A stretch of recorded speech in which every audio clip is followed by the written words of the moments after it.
In this lesson, after we talk a lot about income statement in the previous lessons, we're gonna do our example and continue it and flow through balances that belong to income statement from the trial balance and see at the end if our business is profitable or not.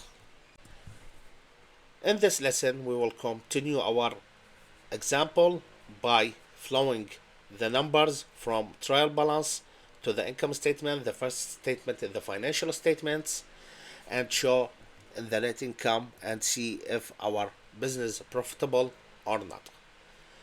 We're gonna start with sales. It was 13,300.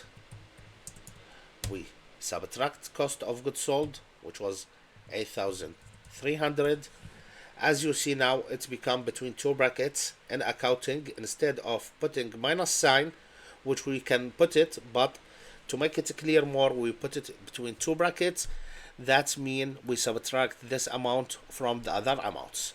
That's what reaches us to the gross income is 5,000. That's mean from our core business of work, our gross income is here before subtracting other expenses.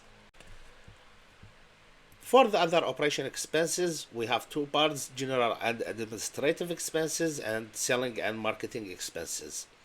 For simplicity in this question, we put 0 for selling and marketing, and also we didn't mention tax. We're gonna do it in another example after we talk a little bit about it.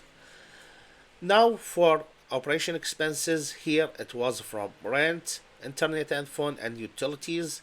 The total from there was 2100. So also we subtracted.